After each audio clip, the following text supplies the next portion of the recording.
Alors bonjour et bienvenue à tous. Aujourd'hui, on continue à découvrir ensemble ce qu'est l'art de la sagesse, avec une nouvelle conférence qui s'appelle « Donne du cœur à l'ouvrage ». Et on va voir ensemble à quel point la sagesse peut être active. On va voir ensemble comme la sagesse en nous est une véritable source de force naturelle qui encourage et soutient fermement l'évolution de la conscience partout là où elle pointe le bout de son âme. On va voir combien la sagesse est une activité intense qui permet l'épanouissement de l'âme et amène de nouvelles relations.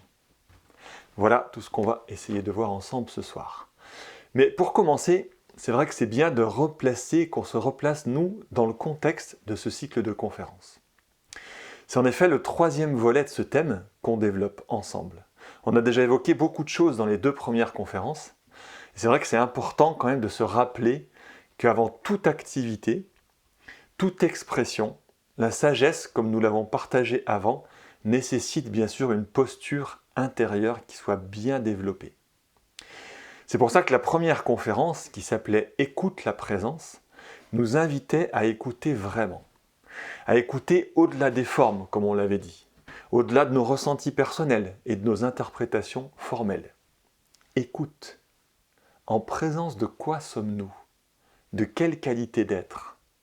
Au-delà des formes, des attitudes, des paroles, des situations, quelle énergie est à l'œuvre? On avait vraiment insisté sur le fait que cette écoute, cette compréhension, n'est pas basée sur une connaissance concrète, une connaissance peut-être des différentes énergies qui animent, comme on l'avait vu, toute forme de vie, mais plutôt sur leur toucher intime. C'est une écoute qui est basée plutôt sur une reconnaissance intérieure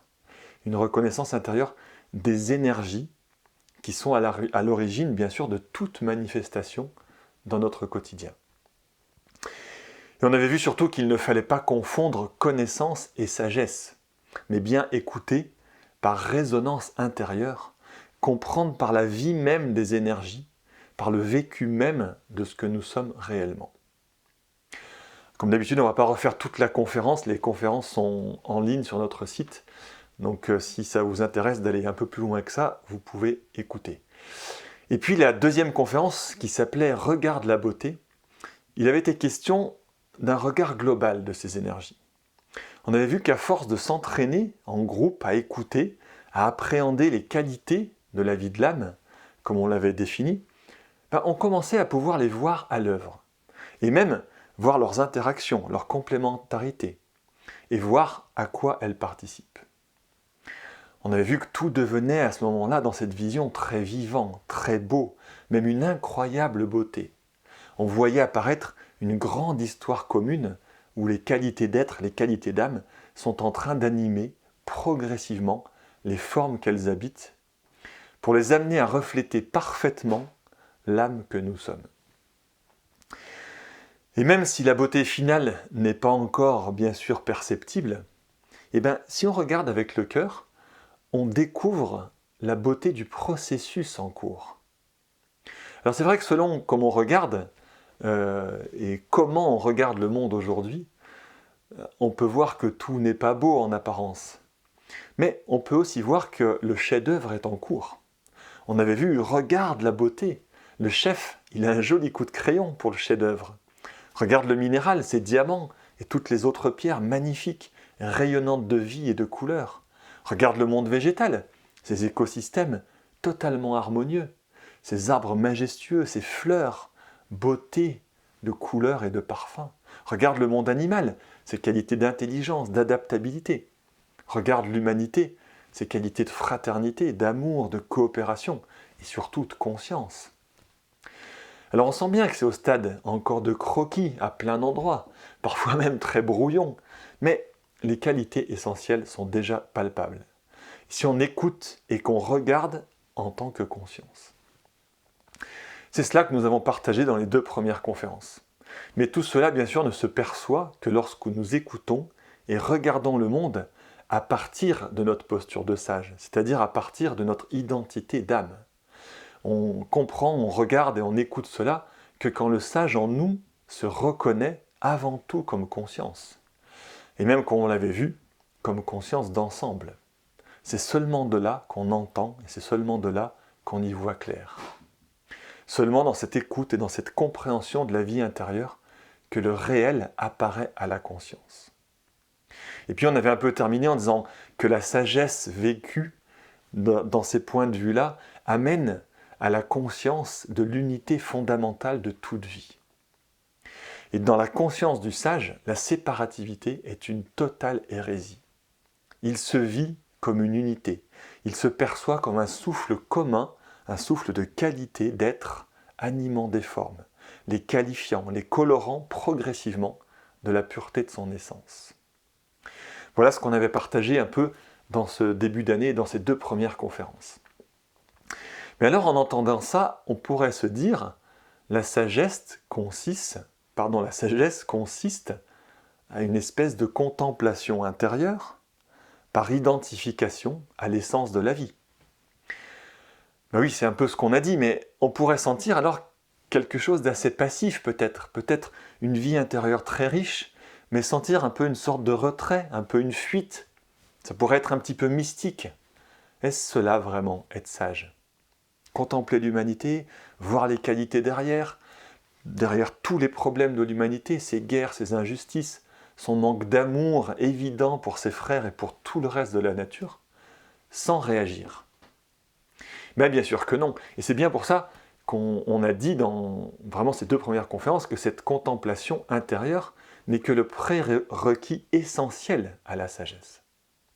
Mais prérequis essentiel à la suite de l'histoire. C'est vrai que parfois on a une représentation, une image un peu du sage et de la sagesse qui est assez passive. Alors à nous, comme on l'avait proposé déjà aussi dans le début d'année, de dépoussiérer et d'actualiser le sage qui est en nous. Alors on sait que cette contemplation intérieure est déjà une sacrée activité qui demande de la concentration, du silence et beaucoup de temps. Mais justement, la suite de notre histoire, quand cette contemplation a bien révélé son unité, quand ça nous a plongé dans un amour planétaire, la première conséquence de ce vécu d'unité, d'amour, c'est de se sentir complètement concerné par ce qui se vit sur Terre à tout niveau. La première preuve d'un vécu véritable d'âme, la première preuve d'un vécu véritable de conscience de cœur, est l'élan de répondre, l'élan de s'investir dans l'évolution terrestre et non de se retirer du monde. Ce premier toucher d'âme donne un élan vraiment très naturel, plus fort que nous, parfois même malgré nous. La sagesse vécue intérieurement appelle automatiquement une expression dans notre quotidien. La sagesse, c'est donner une voie d'expression à l'amour jusque dans notre quotidien. La sagesse, c'est donner une voie d'expression à l'amour. Le sage en nous, il sait intimement que l'humanité n'est pas le problème dans l'histoire. Il n'est pas la cause du manque d'amour sur Terre. Il perçoit au contraire que l'humain est la solution pour amener l'amour sur Terre. L'humanité n'est pas le mal, mais le remède. Ça fait une énorme différence. C'est pour ça que le sage, quand il s'éveille en nous, ne fuit pas la société, mais au contraire s'y intéresse de près. Un sage de son époque, adapté au potentiel de l'humanité, un sage actif. Très différent de l'image qu'on en a parfois, une image de « sois sage », comme on l'entend dans le sens pas de vague, sage comme une image, contemplatif, qui n'affirme rien, un peu même parfois peut-être léthargique, qui ne pourrait rien faire d'autre que chercher refuge dans sa paix intérieure en attendant que ça se passe tranquillement.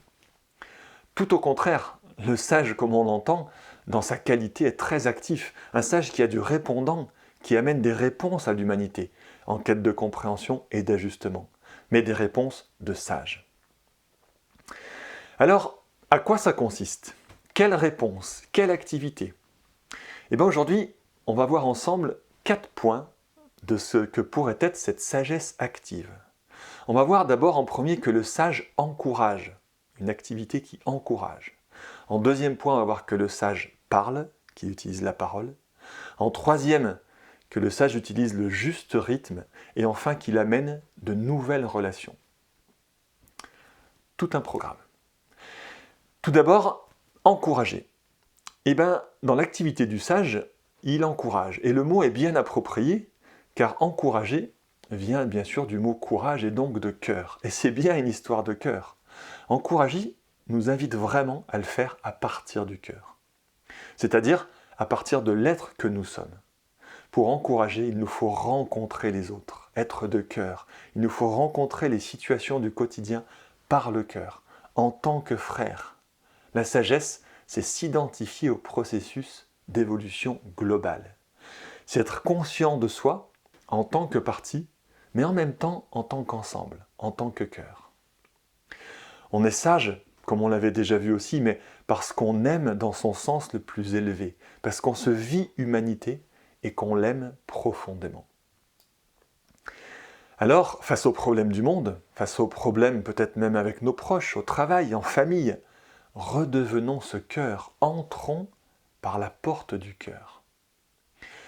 Comme si on pouvait se demander, mais qu'est-ce que cette partie de moi, chez l'autre, finalement, cherche à exprimer à travers, comme on pourrait l'appeler, mon frère. Au-delà de sa façon de le dire, de sa façon de le ressentir, peut-être de sa réaction ou de son état émotionnel, qu'est-ce qu'il vit derrière? Qu'est-ce qui se vit derrière? Quelle qualité essentielle de la grande vie une se cache?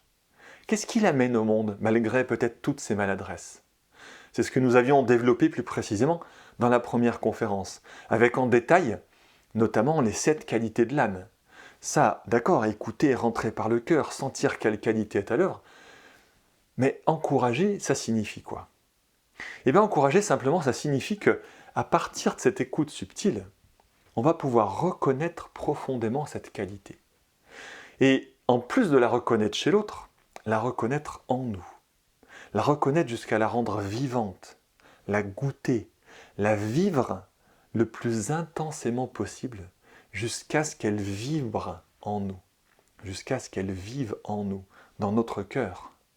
Encourager, c'est commencer par discerner, puis devenir le plus pleinement possible la qualité que l'on a perçue. C'est rentrer par identification intime avec cette qualité jusqu'à la fusion, jusqu'à la résonance intérieure. On pourrait se demander, c'est vraiment ça encourager? Qu'est-ce que ça change? En quoi ça encourage? Et bon, on va essayer de voir ça ensemble, mais d'abord, prenons un petit temps, simplement pour voir est-ce que c'est comme ça qu'on procède habituellement. Lorsqu'on pense avoir un peu de sagesse, d'expérience de la vie, une certaine compréhension de ce qui se joue dans les relations humaines, dans la vie de chacun chacune, quand on a des connaissances, quand on a de l'expérience de la vie de l'âme, une compréhension de ses qualités, peut-être des 7 rayons, comme on l'a dit plusieurs fois, des différents états de conscience, peut-être des énergies et des qualités des signes du zodiaque. Quand on a un tant soit peu comme ça étudié, peut-être écouté des conférences, suivi des stages, des ateliers, quelle est parfois notre réaction face aux sollicitations extérieures? Eh bien, on peut constater qu'on ne prend pas souvent le temps du vécu intérieur, mais assez automatiquement plutôt celui du conseil, des solutions toutes faites, très formelles, assez terre-à-terre. Tu devrais faire comme ceci ou comme cela, tu devrais arrêter de focaliser sur tes problèmes, tu devrais lâcher prise, tu devrais vivre en paix avec tes proches ou avec le pays voisin. Tu devrais être plus serein. Tu devrais peut-être avoir une vision plus claire. Tu devrais être plus de groupe. Tu devrais calmer le mental. Tu devrais écouter l'âme et tu devrais. Eh ben, merci bien, me voilà sauvé. Et en fait, sans nous en rendre compte, quand on fait ça, eh ben, on devient des donneurs de leçons. Et on devient des donneurs de leçons un peu persuadés, alors d'une part de savoir pour les autres ce qu'ils devraient faire, mais surtout, on est persuadé que ces conseils, ces solutions un peu formelles, théoriques, vont les encourager, vont leur donner l'élan, l'envie d'avancer, persuadés que cela les aide et les accompagne en donnant comme ça des conseils.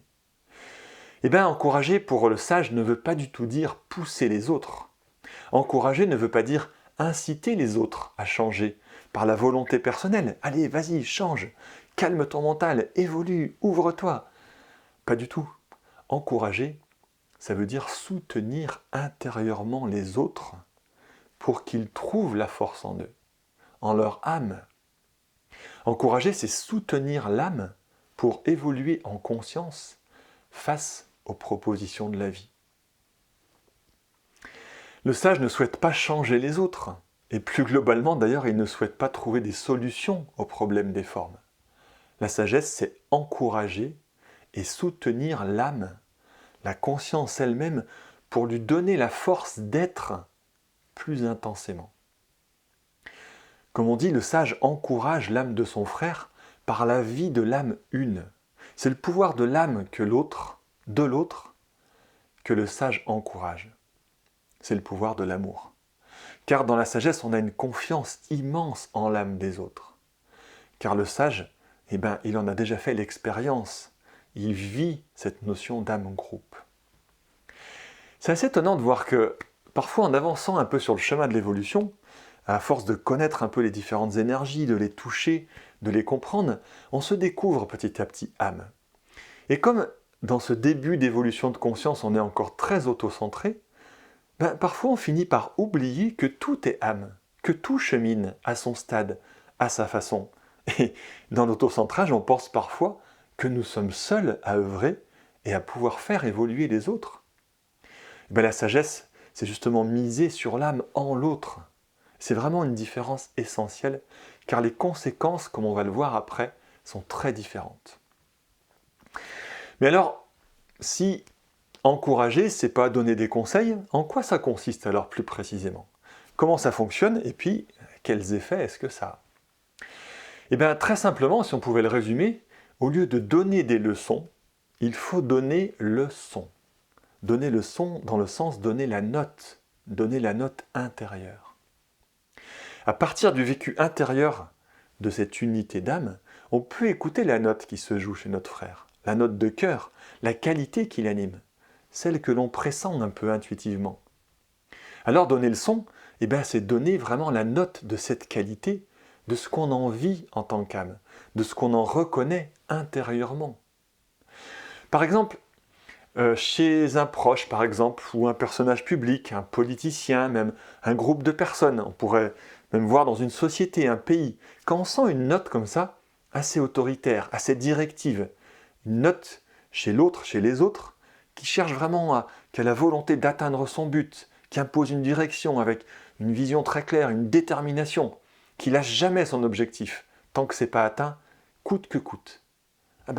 Reconnaissons par exemple la grande qualité de l'énergie de volonté, de vision claire, de dynamisme.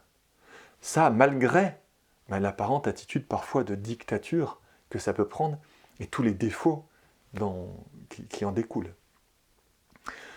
Chez un proche par exemple, même une célébrité, un groupe sociétal ou autre, nous sentons parfois la qualité d'inclusivité, l'envie de rassembler, de s'accorder, d'aimer, de se retrouver, de vivre ensemble, en bonne harmonie.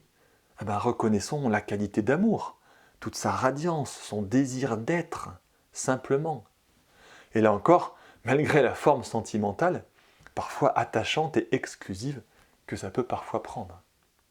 Et pareil, lorsqu'on sent, par exemple, la qualité d'inventivité, de créativité, d'intelligence, ou la qualité peut-être des fois, personnes qui cherchent absolument à avoir une clarté, un discernement, de la précision, parfois même très pointilleux. Ou bien encore la qualité peut-être d'idéalisme, de dévouement.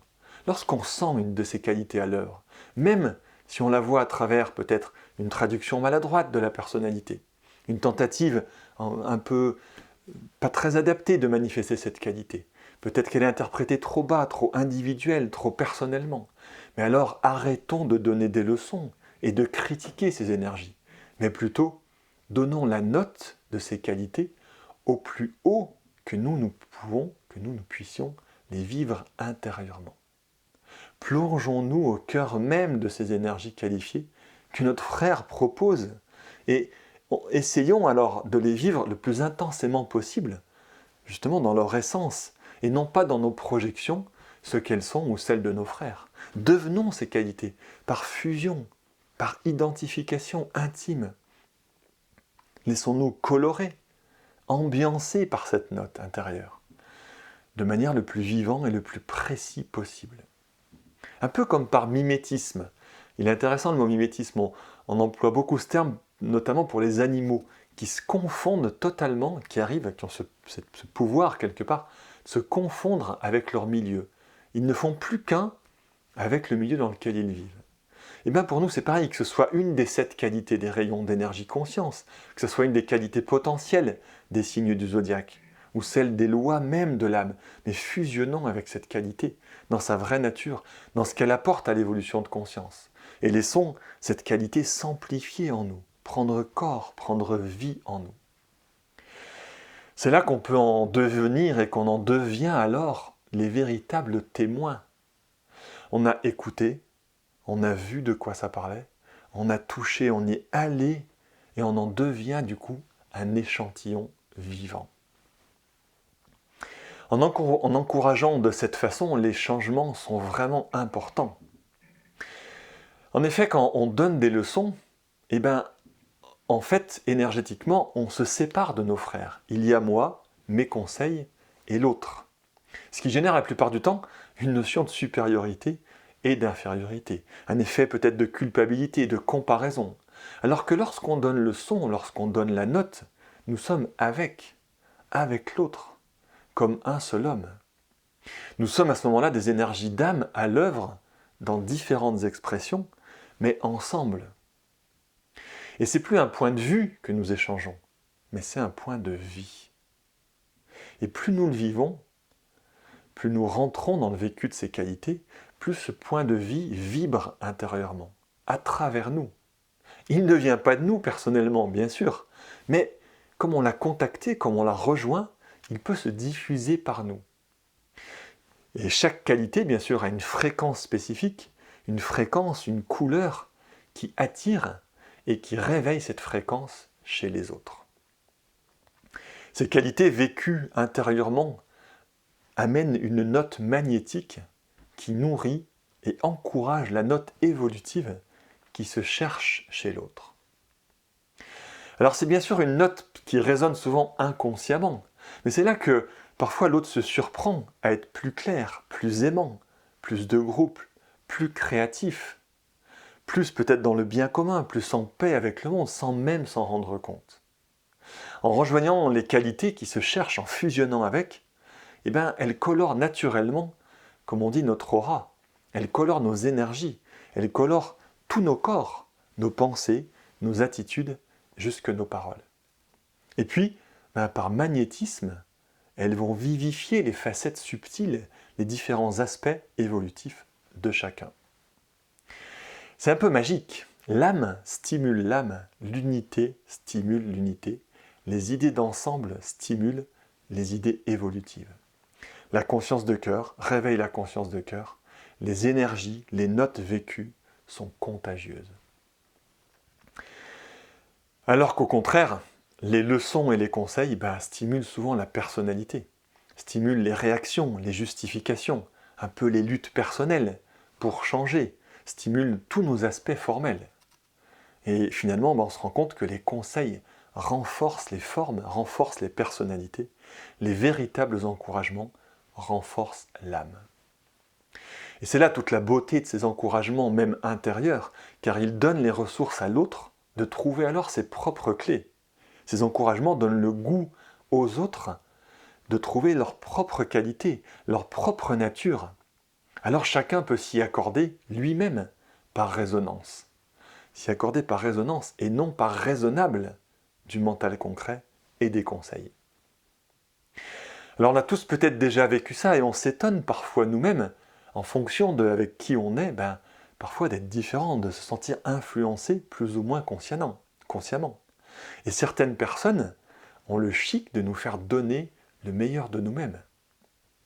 On peut constater que parfois au contact de consciences très subtiles, on devient souvent nous-mêmes plus fins, parfois plus ouverts, si cette note bien sûr est présente en nous. Et sans nous en rendre compte, nous sommes encouragés, soutenus par des notes intérieures. Voilà ce qui est un premier point de cette sagesse active. Voilà ce que c'est qu'encourager. Donner du cœur à l'ouvrage, c'est le nom de notre conférence. Donner du cœur à l'ouvrage, c'est donner vie, c'est stimuler en tous les notes d'évolution présentes partout au potentiel. C'est être une source de soutien intérieur à ces qualités, quel que soit finalement le cadre ou la personne qui l'ait proposé. Quel que soit son âge, quelle que soit son apparence, son métier, sa religion, s'il y a quelque chose d'évolutif, quelque chose qui élève, qui est porteur d'une conscience plus grande, d'une idée plus de cœur, alors elle est encouragée. Elle est encouragée par le vécu de ce qu'elle est au plus pur possible. On ne se rend pas assez compte de la puissance et de la réalité de ce soutien. Qu'on soit en présence physique ou pas, c'est un fonctionnement même de la vie. C'est comme ça que fonctionnent les grands êtres de sagesse, ce qu'on appelle parfois nos grands frères. Et c'est comme cela que nous sommes invités à œuvrer. Il y a une citation de Lao Tzu qui dit « Le sage, sans agir, œuvre ». Eh bien, on pourrait s'imaginer que c'est par ces encouragements intérieurs que le sage œuvre. Bien, premier point, et en visitant ce point, on peut comprendre un peu pourquoi parfois le sage ne parle pas. Et c'est vrai que quand la note est soutenue intérieurement, il n'est pas toujours nécessaire de parler. Parfois même, c'est mieux. L'encouragement intérieur suffit à ce que chacun trouve ses propres forces pour aller de l'avant. Bien sûr que parfois l'expression de la sagesse, la voie à donner à l'amour par le sage, va devoir aussi parfois aller bien sûr jusque dans des paroles, jusque dans nos voix. Après avoir encouragé intérieurement, il peut aussi, quand c'est nécessaire, encourager verbalement. Et à partir des états d'être intérieurs les plus subtils, il y a bien sûr des paroles de sages qui peuvent naître. C'est notre deuxième point, après les encouragements, comme on l'avait vu, le premier point, le sage parle. Alors quel type de paroles vont émaner? À qui elles s'adressent? Et puis quels effets ces paroles vont avoir? C'est un peu les 3 points qu'on va voir par rapport à la parole. À qui ces paroles s'adressent-elles? Quel type de paroles? Et quels effets vont avoir? Ces paroles, bien sûr, elles vont se formuler, le type de paroles vont naître naturellement, progressivement, à partir des états d'être et des valeurs qui découlent de ces états d'être. Mais on peut déjà apprendre à y être sensible un peu à l'ambiance de ces paroles de sage, à ce qu'elles dégagent. Et si on a l'oreille un petit peu aiguisée, on pourra très vite sentir à quel point sont des paroles qui sont toujours respectueuses, toujours inclusives. On peut attribuer plusieurs qualités à ces paroles. D'abord, c'est des paroles qui ouvrent, qui font penser plus grand, qui remettent toujours dans une perspective qui fait prendre de la distance sur ce qui se passe. Des paroles qui éclairent par leur amour, des paroles qui élèvent. Et puis aussi, un autre point, des paroles qui embellissent le monde, qui génèrent du beau, qui ne soulignent pas tout ce qui semble aller mal, mais qui soulignent ce qui naît, ce qui est beau, sans s'attarder outre mesure sur ce qui est en train de disparaître.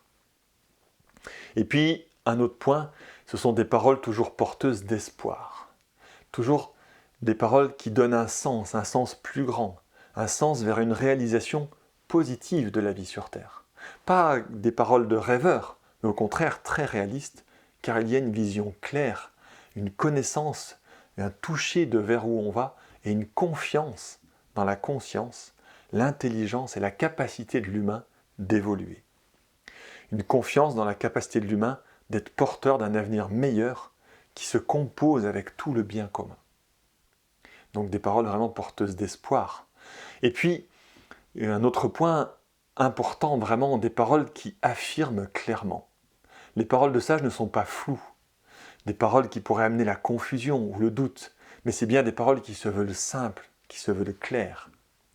Des mots chargés de vécu, pas théoriques, pas des paroles toutes faites, préparées et répétées un peu à toutes les sauces, mais des paroles qui émanent naturellement de la vie de l'âme.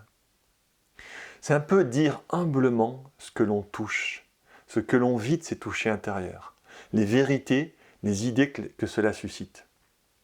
Sans grande théorie, sans inventer des choses ou embellir les choses, sans peut-être se cacher, se dévaloriser, ou au contraire s'enorgueillir. Non, très simplement.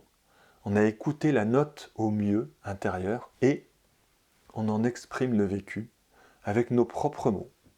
On en témoigne simplement. De toute façon, en lien avec cette notion de parole, on se rend compte qu'on ne peut vraiment parler que de ce qu'on écoute vraiment. Parole et écoute sont extrêmement liées. C'est toujours étonnant d'ailleurs de réaliser qu'on ne parle bien de la vie de l'âme et de ses qualités que quand on l'a écoutée et vécue profondément. Plus notre écoute devient subtile, plus nos paroles en sont le reflet. Quand on parle groupe, quand on parle conscience, c'est qu'on l'écoute. Quand au contraire, par exemple, on ne parle que de soi, c'est parce qu'on n'écoute que soi. À méditer entre parenthèses.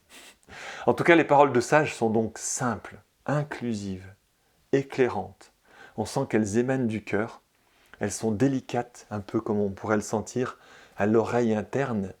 Et là encore, c'est très différent des conseils et autres injonctions personnelles, comme on le disait tout à l'heure. Donc voilà quel type de paroles émanent. À qui elles s'adressent ?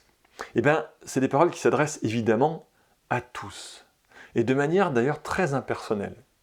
Elles s'adressent en fait à la partie en chacun qui est conscience. Elles ne s'adressent pas à une personne en particulier, mais à la conscience de tous. Le sage est conscient de son unité avec le tout. Il est conscient que le chemin d'évolution, de conscience de l'humanité, il est commun. Aussi, ces encouragements sont valables pour beaucoup. Ils servent à l'ensemble, pas de cas particulier. Même si les paroles semblent parfois destinées à un individu, elles sont en fait universelles, car elles sont toujours remises dans un contexte plus grand, et elles sont formulées ainsi.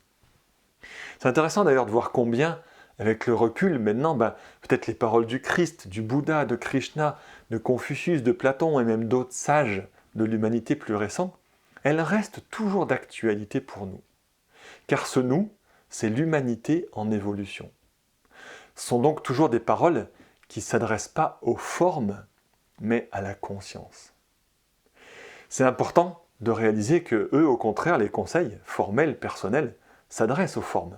Tu devrais déménager, tu devrais le quitter, tu devrais méditer, tu devrais arrêter de faire ceci ou cela. Ça s'adresse complètement à des parties formelles, et ça encourage même la forme. Alors que par exemple, si on prenait une parole de sage, un proverbe africain que vous connaissez sûrement qui dit « La parole est d'argent et le silence est d'or », très en lien avec ce qu'on est en train de dire par rapport à la parole. La parole est d'argent et le silence est d'or. Ça s'adresse à tous. C'est complètement inclusif, complètement évolutif. En entendant ces mots, automatiquement, ça nous fait réfléchir et toucher une autre dimension. Ça nous questionne sur notre écoute et nos paroles. Et ça nous incite à écouter vraiment peut-être avant de parler un peu en mode automatique. Alors bien sûr, ce type de phrases et ces grandes phrases de sages, on ne peut pas évidemment tout le temps parler comme ça. On ne peut pas parler que comme ça au quotidien. Et c'est toujours important de s'adapter aux situations et aux demandes. Et puis de bien conscientiser que nous sommes des sages en devenir, pas encore parfaitement sages, donc des paroles pas encore parfaitement sages. Mais c'est quand même essentiel de conscientiser ce vers quoi nous allons clairement et d'en comprendre les grands principes. Les paroles de sages s'adressent donc à tous, à la partie conscience de l'humanité et invitent à l'élévation, à la réflexion, sont des paroles qui questionnent. Mais là, du coup, on est déjà un petit peu aux effets qu'ont ces paroles de sagesse. C'est vrai que dans ce qu'on vient de dire, on a déjà un peu évoqué ça. Et on a partagé avant ce que ça pouvait être, mais c'est quand même important de le préciser. Une véritable parole de sagesse, elle a des effets très précis et très puissants, quand bien sûr on y prête l'oreille intérieure. On peut alors voir combien ces paroles sont constructrices, combien elles attirent et réveillent par leur magnétisme, par leur qualité, tout ce qui vibre sur la note évolutive. Combien ces états d'être et leurs paroles stimulent à l'unité, à la fraternité, au bien commun, à l'intelligence créatrice de tout ce bien. Des paroles qui stimulent, comme on dit, le bien, le beau et le vrai en chaque personne dont la note évolutive est un tant soit peu présente. Ce sont des paroles qui vont stimuler nos modes de pensée, notre sensibilité et même nos actions physiques, nos comportements. C'est comme si, au contact de ces paroles, on pouvait presque voir la matière mentale, la matière sensible et physique, se subtiliser, s'élever, être attirée vers plus lumineux. Et comme on l'évoquait tout à l'heure, se voir même nous-mêmes devenir peut-être naturellement un peu plus clair, un peu plus inclusif, un peu plus pur. Et au contraire, on peut voir à quel point les paroles de sagesse, les véritables paroles de sagesse, repoussent tout ce qui est plutôt involutif, tout ce qui ramène au moi-je, au côté mesquin de nos fonctionnements, au côté du mental séparatiste, au jugement catégorique. Ça repousse toutes nos focalisations sur nos soucis personnels, nos comportements et nos habitudes individualistes. Des paroles, finalement, qui repoussent toute la matière involutive de tous nos trois corps, et donc des paroles plutôt qui élèvent et non qui rabaissent. Des paroles pas terre à terre, mais plutôt des paroles complètement qui nous amènent à plus d'unité, plus d'abstraction, plus de réflexion globale. Oui, par son magnétisme, les qualités d'âme s'attirent entre elles, se reconnaissent, vibrent à l'unisson, se vivifient et repoussent naturellement les élémentaux individualistes de nos corps inférieurs. Bon, voilà, déjà pas mal de choses. On a évoqué ensemble la notion d'encouragement, cette énergie-là qui vient du cœur et tout le magnétisme que ça génère. On vient de voir la notion de parole, sa qualité, ses effets potentiels. Et puis on avait évoqué aussi en début de conférence la notion de rythme. En effet, cette expression de la sagesse, se donner du cœur à l'ouvrage, comme on l'a appelé, elle doit se faire en rythme, et même pour être vraiment utile, dans un juste rythme. Alors quel rythme? De quoi est-ce qu'on parle? L'activité du sage, son expression, comme on vient de le voir, elle est intense, elle est pleine de présence, pleine d'écoute, pleine de travail intérieur, pour vivre les qualités de l'âme, pour les encourager, pour parler. Mais il ne faut pas confondre intensité avec précipitation, avec tension ou avec affolement. Car sinon, on ne donne plus du tout du cœur à l'ouvrage, mais on finit même par l'empêcher. On dit même que l'activité du sage est une lente action basée sur l'amour. Ce qui veut dire que tout ce que nous devons entreprendre dans ce travail d'encouragement intérieur doit s'inscrire dans un rythme bien plus grand que notre rythme personnel du quotidien, doit s'inscrire dans une temporalité bien plus grande que notre simple vie humaine. Un rythme de groupe, calme, profond, d'une patience et d'un amour infini pour l'ensemble. Intéressant, un amour infini, non fini, en perpétuelle expansion, lentement, inlassablement, nous consacrer à ces encouragements. C'est souvent un vrai problème dans la vie de celui qui a ressenti cet appel de servir, pour celui qui répond à cet appel intérieur d'encourager les qualités de l'être et les valeurs que ça inspire. Mais c'est souvent un problème parce que ça ne va pas du tout assez vite, pas du tout comme je l'avais senti, ou comme je l'avais prévu, ou comme j'aimerais. J'ai bien compris, et j'ai un peu vécu cette notion d'unité. J'ai bien compris certaines des qualités de l'être intérieur. Je les ai méditées. J'ai essayé de les vivre, de les toucher profondément, le plus que je pouvais. Je les ai chargées et rendues magnétiques. J'ai fait l'effort peut-être d'y mettre des mots dessus, de les exprimer, même de comprendre leurs conséquences, les changements psychologiques que ça pourrait amener dans ma vie, dans celle de mes proches, dans celle de la société. J'ai tout bien fait. Je me suis donné à fond. Mais dis donc, ça bouge pas bien vite. Même il y a des endroits, on dirait même que ça recule. Un peu déçu quand même. Il y a encore plein de réactions émotionnelles. Le mental, encore bien nébuleux. L'individualisme, on ne peut pas dire que c'est bien disparu.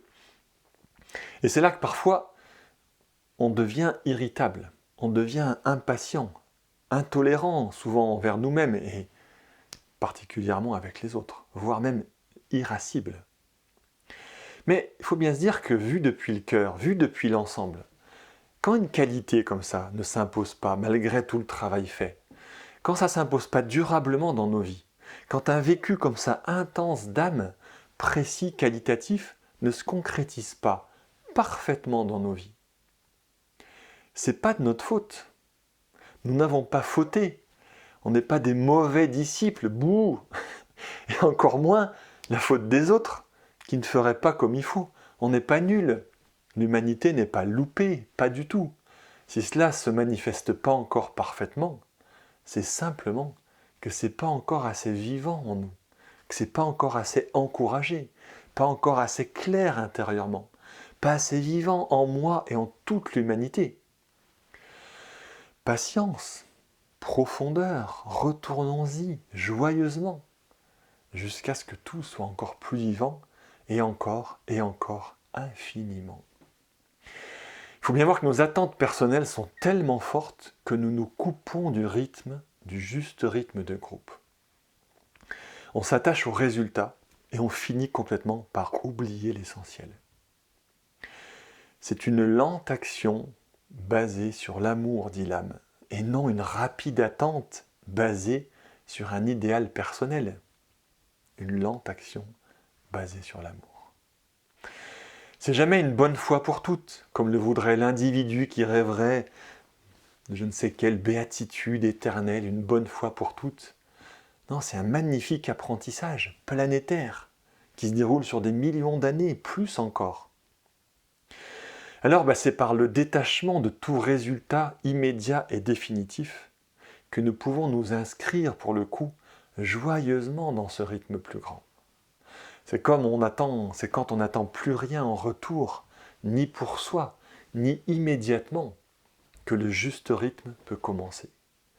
Et c'est même dans ce détachement que nous trouverons notre propre rythme, notre propre note, adaptée au rythme du groupe, adaptée au rythme de l'évolution de la conscience planétaire. On pourra alors sortir de nos empressements, de nos tensions, de notre volonté de convaincre, d'aller de l'avant, d'aller plus vite. C'est un gros changement dans nos fonctionnements quand on réalise ça. Souvent, l'apprenti sage, qui répond à cet élan intérieur, travaille avec acharnement, se met la pression, se jauge, se compare aux autres. Ai-je bien travaillé? Suis-je un bon disciple?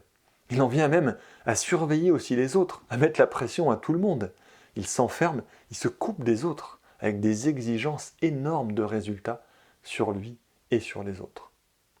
Je devrais aimer plus, je devrais travailler la compréhension aimante, être plus de groupe, je devrais y voir plus clair, être plus précis. Et vous aussi, allez un petit effort, enfin, vous le faites exprès, remuez-vous. Tout le monde là est inconscient, le monde est inconscient, à feu, à sang. Et vous là, vous êtes tranquille, petite méditation, satisfait comme ça de vos petites trouvailles. On trouve parfois ce type de reproche, d'attaque plus ou moins ouverte, envers soi-même et envers les autres, ce qui est souvent assez culpabilisant. Alors on continue, on redouble d'efforts, on redouble de volonté personnelle, d'efforts personnels qui nous coupent encore plus du rythme de groupe. Ou bien alors on se dévalorise, j'y arrive pas, on est désespéré, ça avance pas. Et sans s'en rendre compte, on décourage, au lieu d'encourager, on décourage complètement les autres en étalant comme ça toutes nos difficultés, nos problèmes, nos dualités entre l'âme, la personnalité, dans un peu d'interminables explications, toujours plus ou moins dramatiques de tout ce qu'on traverse, sans se rendre compte que ça amplifie encore plus les problèmes et que ça nous coupe du juste rythme du groupe. Au contraire, l'écoute du rythme d'ensemble, c'est là qu'on va trouver le goût profond de méditer, de chercher la juste note, la juste proposition, celle du moment à accompagner dans l'humanité et dans les groupes, à magnétiser. C'est dans le rythme plus grand, en lien subjectif avec tous ceux qui œuvrent, qu'on trouve ce courage, qu'on trouve la joie et l'amour du travail de groupe. Alors c'est là que petit à petit on pourra peut-être voir des résultats, si on écoute bien. Mais on le verra dans une temporalité beaucoup plus grande, dans une échelle beaucoup plus grande, là où on ne s'y attend pas, où on ne le voyait pas forcément avant. Et quand on s'y attend, parfois le moins, car ce sera avant tout des changements de conscience et à une échelle beaucoup plus grande, celle de l'humanité. Tout vient à point à qui sait attendre, plusieurs vies parfois, mais tout vient en temps et en heure quand c'est le bon moment pour l'évolution, quand c'est prêt, quand c'est mûr pour la suite, et pas avant. C'est pas nous personnellement qui décidons quand est-ce que ça doit changer en nous, comment ça doit changer, et dans l'humanité. Et pourtant, rien n'est plus puissant qu'un changement de conscience dont le temps est venu. Mais son temps est venu car le nouvel état de conscience a été suffisamment chargé, suffisamment encouragé, patiemment, en groupe, par tous les sages, lentement, profondément, dans toute l'âme humaine, rendu magnétique et donc vivant et accessible à la conscience humaine. Voilà déjà pas mal de choses. On a vu les encouragements, les paroles de sage, mais le juste rythme. Et on va pouvoir, avec tout ça, aborder un dernier point de cette sagesse active, de se donner du cœur à l'ouvrage. Et bien on va voir qu'il y a des conséquences naturelles à cette activité. Lorsqu'on a appris un tant soit peu à encourager de manière intense, intérieurement, lorsque les paroles de sagesse sont devenues possibles et que le rythme s'est accordé sur le rythme de groupe et sur des temps bien plus grands, alors naturellement nos vies changent. Nos vies sont impactées par la puissance de cette sagesse active. Et notamment un changement vraiment important, car c'est un changement d'envergure, ça va être celui des relations. Des relations qui vont devenir progressivement de plus en plus justes. On dit même que c'est un art que l'humanité doit développer, l'art des justes relations. Et plus la sagesse est active en nous, plus les justes relations s'établissent.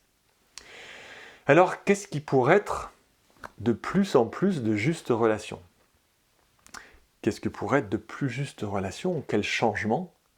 On va voir plusieurs choses, bien sûr, mais pour commencer, un changement radical et qui va faire un peu des vacances à tout le monde, dans la nouvelle relation, dans une relation, on pourrait dire plus sage, eh bien, il n'y a rien d'imposé, pas d'obligation, pas d'attente envers nous-mêmes et nos frères de chemin. Les encouragements, voire les paroles, sont claires, elles sont formulées le plus précisément possible, le plus vivant possible.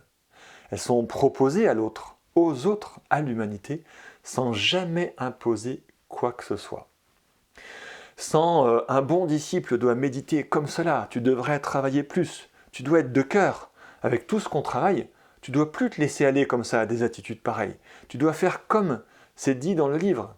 Tu ne dois pas parler ainsi. Écoute-moi, on devrait imposer la méditation à tout le monde, interdire l'individualisme. Ouh là là, tranquille. Les propositions feront leur chemin, ou non, en temps voulu. La nouveauté, c'est que c'est une relation qui laisse l'autre libre, libre de travailler comme bon lui semble, en son âme et conscience, libre d'appliquer quand et comme lui le perçoit. Il y a bien des incitations, des propositions, des stimulations, des idées qui semblent aller dans le sens de l'évolution de conscience, mais dans une totale liberté. Et le gros défaut de l'apprentissage, encore une fois, c'est de vouloir changer l'autre, de vouloir que l'autre colle à sa perception, à lui, à son idéal, à lui. Mais non, aussi beau soit-il, ça ne reste que son idéal. Le travail intérieur est fait, les propositions sont émises, puis lâchées totalement, dans la confiance vraiment intime que le magnétisme de ces propositions, que les qualités elles-mêmes et leurs intentions feront précisément ce qu'elles ont à faire, quand ce sera bien. Du coup, plus d'attente de résultats, ni sur les autres, ni sur nous-mêmes. C'est un peu difficile du point de vue de la personnalité, qui voudrait que tout avance à son rythme et selon ses envies. Le sage médite, propose, lâche. Sa vie doit inspirer et non imposer. C'est vraiment une phrase qu'on pourrait se répéter. La vie du sage doit inspirer les autres, mais pas imposer aux autres. Inspirer et non faire la morale aux autres. Sa vie est un peu un exemple de vécu des qualités intérieures qui invitent les autres. La sagesse, c'est être un véritable témoin de l'âme, être un afflux de vie intérieure accessible à tous nos frères d'évolution, si le cœur leur en dit, et seulement si le cœur leur en dit. Et plus la vie de l'âme sera vivante en nous, plus elle attirera, plus elle guidera autour de nous, mais jamais autrement, jamais par imposition ni obligation. Ainsi, la relation, elle reste ouverte, toujours possible, quel que soit le rythme et l'état de conscience des autres, qu'ils aient été sensibles ou non aux propositions, qu'ils y aient répondu, qu'ils se rapprochent ou s'éloignent temporairement. Le sage sait toujours qu'une opportunité d'éveiller restera possible, sera toujours possible. Du coup, continue simplement et joyeusement les propositions de ce qu'il vit, des possibilités d'évolution de conscience. Inciter et ne plus imposer. sacré changement dans nos relations. Et c'est pas fini, puisqu'il y a un autre changement de taille qui nous attend. C'est que la nouvelle relation, à partir d'un état de sagesse, ça va être une relation sans reconnaissance particulière. Une relation qui n'est plus affective. C'est-à-dire que l'autre n'est plus perçu comme une particule avec laquelle j'ai des atomes crochus ou non. L'autre est toujours perçu comme un partenaire d'évolution au même titre que tous les partenaires. Je ne relationne plus avec une personne, mais avec des énergies potentielles à l'œuvre. Ces énergies sont présentes partout en devenir, présentes chez tous mes compagnons de chemin. Tous sont comme moi. Et ce qui est important, c'est plus la personne en elle-même, mais ce qui se révèle à travers elle. La relation, elle change fondamentalement, car c'est une relation d'âme à âme qui se développe, et non plus de personne à personne.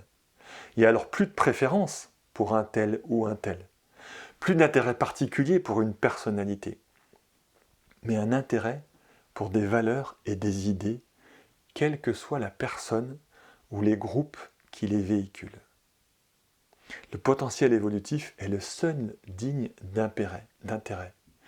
Et qui l'a dit, comment s'est exprimé, quand, dans quel cadre, n'a plus d'intérêt particulier. Et c'est très étonnant car c'est plus un frère qui est digne d'intérêt, mais une qualité, une pensée. C'est un peu un sentiment étrange parce qu'il y a quand même une grande reconnaissance, une gratitude même envers les qualités exprimées, envers un moment partagé, mais pas spécialement envers une personne. La relation, elle peut être nourrie, elle peut être vivante quand on se rencontre, quand on travaille ensemble. Elle est vivante de la recherche commune, de cette compréhension, de ce toucher de la vie de l'âme. Mais elle devient sans importance majeure concernant nos personnalités. Les personnalités, alors petit à petit, s'effacent, passent à l'arrière-plan, comme un peu transparentes. Et par contre, les valeurs, les idées évolutives, elles, prennent corps et se vivifient. C'est alors une vraie relation d'amour, pas affective, qui vivifie ce qui est essentiel et non le superficiel. C'est un vécu assez étonnant quand on vit cela, parce qu'on se sent aimé un peu bizarrement, un peu nouvellement. On se sent aimé pleinement dans la relation, et pourtant pas particulièrement, pas spécialement, pas plus que les autres. On se sent vu, on se sent reconnu, on se sent exister, mais pas moi. C'est plus finalement une qualité en moi qui se reconnaît presque elle-même. Plutôt une qualité, une énergie impersonnelle. Comme si c'est nous qui rejoignions un état de vie plus grand, plus unitaire, plus lumineux. Comme si on se reconnaît enfin dans une identité plus grande, plus vraie. Alors le corps émotionnel, lui, qui interprète l'amour comme un sentiment, on se rend compte qu'il associe souvent amour à particularité. Je t'aime toi, plus que les autres, exclusivement. Je te chéris, je t'écoute, je te comprends, toi, avant les autres. Je t'aime et donc m'intéresse particulièrement à toi. C'est assez fou de voir que chaque fois qu'on se sent reconnu, qu'on se sent un peu aimé dans la relation, comme le corps émotionnel, si on n'y fait pas attention bien sûr, prend cet amour pour lui personnellement, individuellement, comme si il ne savait pas faire autrement en fait. Et lui, il vit un « j'aime bien comme tu parles, toi, je te reconnais dans cette parole, j'aime bien comme tu penses », il le vit comme « j'aime bien comme tu parles, toi, comme tu penses, toi ». Ouh, c'est moi qu'on aime et qu'on reconnaît. C'est bon ça, encore, vas-y, encore. Mais ça n'a plus rien à voir dans une relation de sagesse. Et le sage, lui, il aime tout court, il aime les paroles et les pensées inclusives, évolutives, pas spécialement celui ou celle qui les a formulées. Et du coup, on relationne à partir de cet amour, à partir de cette reconnaissance. On a donc de l'intérêt, bien sûr, au-delà de la personne elle-même, et on vit la relation à partir de cela. Alors attention à ne pas tout confondre. On peut bien sûr entretenir des relations particulières et reconnaître les personnes avec lesquelles on est amené à travailler dans une sphère de conscience, dans les sphères de conscience les plus appropriées à notre travail. On doit même choisir nos relations en fonction de notre but. On choisit des qualités de relation, mais sans jamais focaliser ni nous attacher à une personne ou à un groupe en particulier. Et surtout, sans jamais nous couper du potentiel des autres, en restant toujours ouverts au potentiel de chacun. Et puis surtout sans créer de liens affectifs particuliers. Il faut bien comprendre que c'est ces mêmes liens qui nous empêchent d'avancer correctement, qui nous empêchent d'y voir clair. Ces liens affectifs, de personne à personne, qui créent des obligations et des responsabilités de personnalité à personnalité. Ce sont ces liens mêmes qui brouillent notre clarté de perception. Car sans nous en rendre compte, on donne de l'importance, en bien ou en mal, à la personne plutôt qu'à ses qualités et à ses paroles. Et on glisse automatiquement, sans nous en rendre compte, vers une écoute et un soutien formel du coup, qui reconnaît l'individu avant tout, et non la reconnaissance de ses pensées subtiles ou non. La nouvelle relation, c'est une relation qui reconnaît ce que l'on est vraiment, et surtout ce à quoi nous participons, ce qui œuvre en nous. C'est ce qui œuvre en nous qui est reconnu et donc nourri. Là encore, notre corps affectif, il ne sait pas bien faire autrement. Il ne sait pas souvent relationner, il ne fait que relationner qu'en créant des liens sentimentaux. L'âme, elle crée des liens d'amour, dénués de sentiments. Tout ce qui permet le travail évolutif est valorisé, le reste n'a que peu d'importance. Alors pas besoin de se connaître personnellement, de se fréquenter en dehors du travail d'évolution, de partager nos problèmes, nos histoires personnelles. Si ça arrive, pas de souci évidemment, mais ce n'est pas le but. C'est pas le but de bien s'entendre, de se trouver des points communs, des activités communes, des complicités, des connivences. Les relations personnelles ne sont plus du tout un but. Éventuellement un moyen d'œuvrer ensemble. C'est alors juste une relation d'âme-groupe en chemin. Mais ça fait un peu froid tout ça, ça fait un peu comme ça, impersonnel. C'est vrai que ça peut paraître un petit peu froid, un peu distant. Et pourtant, quand on le vit, c'est bien plus aimant que ce qu'on peut s'imaginer, que ce que peut imaginer finalement le corps affectif. L'amour étant vécu comme un processus d'inclusivité, de reconnaissance de notre unité en tant que conscience. Cette impression de froid n'est pas vécue du tout comme une distance ou un désintérêt de l'autre, voire une rupture avec l'autre, une coupure. Et au contraire, c'est plutôt vécu comme des retrouvailles. C'est là qu'on retrouve un amour plus grand, plus pur, plus vrai, plus lumineux, plus ouvert, largement au-delà des formes. C'est là qu'on vit dans la relation une véritable reconnaissance de notre nature même, de notre grandeur, avec une gratitude immense pour tout ce qu'il le révèle partout dans le monde, et non juste une petite poignée d'amis choisis par affection personnelle. C'est ainsi que ces relations de sagesse amènent un autre changement, ça amène le détachement. Les relations interpersonnelles amènent l'attachement les uns aux autres, l'attachement à notre groupe, à nos compagnons de route, à un enseignant, l'attachement à nos idées, à nos façons de faire. Les relations de sages conduisent, elles, au détachement. En effet, les paroles de sages, les encouragements de sages vitalisent toujours ce qui nous libère, ce qui nous détache de nos identifications à nos aspects formels, à nos corps, à nos pensées et à notre personnalité. Ce sont toujours des relations qui ont pour but d'élever, de s'entraider un peu, de sortir comme ça de la prison des formes dans lesquelles on s'est identifié temporairement. Ce sont des relations qui soutiennent l'âme sans dépendance les uns envers les autres, sans attachement, ou envers un groupe, mais au contraire plutôt ce qui va rendre l'autre autonome, libre, guidé par sa propre âme et par l'âme au groupe, quitte à ce qu'il prenne un autre chemin, une autre façon de penser, une autre façon de cheminer. Aucune attente des uns envers les autres. On n'est pas redevable, il n'y a plus de trahison, de fidélité. On n'est plus fidèle ou attaché à une forme, mais on est fidèle et attaché à un état d'esprit, à une intention commune, à un état d'être qui chemine, mais jamais aux personnes elles-mêmes. Il y a même une divine indifférence à tout ce qui ramène à notre histoire personnelle, à nos relations formelles, et au contraire un soutien indéfectible à tout ce qui tend à une recherche d'ouverture, à une compréhension nouvelle, globale, sous toutes ses formes. Ce sont donc des justes relations pour l'âme, des relations qui permettent à la conscience de se libérer, d'évoluer. Ça a l'air beau, mais ça fait quand même un peu bizarre, ça fait même un petit peu peur à la personnalité de s'imaginer des relations sans attache, sans sentiment, sans reconnaissance particulière. C'est vrai que c'est important de le voir, et c'est même un problème majeur, c'est la peur. La peur, on dit qu'elle est l'ennemi de l'amour, et donc de la sagesse. On entend souvent dire que l'inverse de l'amour, c'est la haine, alors qu'en fait, c'est bien la peur. La peur, elle nous ramène toujours à notre individualité, à nos besoins personnels, individuels, un peu à nos formes, à nos élémentaux, notre besoin d'exister en tant que forme. Donc, notre peur de manquer de temps, manquer d'argent, manquer d'énergie, d'affection, de reconnaissance, tout ce qui ramène à moi.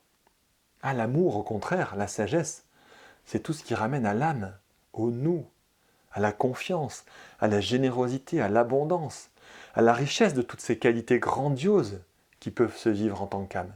Et à l'élan naturel de les partager, de les révéler au monde sans aucune peur. La peur, c'est toute notre sensibilité aux formes. L'amour, c'est notre sensibilité à l'âme, au groupe, à l'ensemble. Alors il faut du courage pour être dans l'amour. Le courage, ça demande de ne plus avoir peur de tout ce qu'il y a à lâcher. Lâcher nos vieilles attaches, nos vieilles identifications, au moi et à toutes nos parties individuelles et formelles. La sagesse, c'est ne pas avoir peur, mais avoir du courage. Dans le courage, il y a cœur, il y a la promesse surtout d'une vie bien plus grande, plus vraie, plus aimante, au-delà de tout ce qu'on peut imaginer parfois, du point de vue de notre émotionnel et de notre personnalité. Alors pour terminer et pour un peu résumer ce troisième volet de conférence sur l'art de la sagesse, on a vu à quel point on est invité à développer cet art d'encourager. Réaliser qu'en tant que sage en devenir, on est vraiment encouragé par la vie elle-même. Et nous sommes là pour nous encourager les uns les autres, pour ensemble, rythmiquement, donner du cœur à l'ouvrage, donner du cœur à cette œuvre collective, à parler, à donner de l'énergie, de la vie, à tout ce qui rassemble, tout ce qui participe à l'évolution de conscience, tout ce qui amène la reconnaissance de notre êtreté commune, notre grandeur, et tout ce qui est vraiment finalement de l'ensemble et du cœur, et ne plus encourager et soutenir, au contraire, tout ce qui nous rabaisse, tout ce qui nous sépare, tout ce qui nous divise. Alors courage, en cœur, donnons du cœur à l'ouvrage, soyons généreux, donnons notre temps, notre attention, notre énergie à soutenir tout ce qui élève, tout ce qui ouvre, fait voir plus grand, plus aimant. Encourageons patiemment, profondément, parce que c'est notre programme, notre unique intention en tant qu'âme.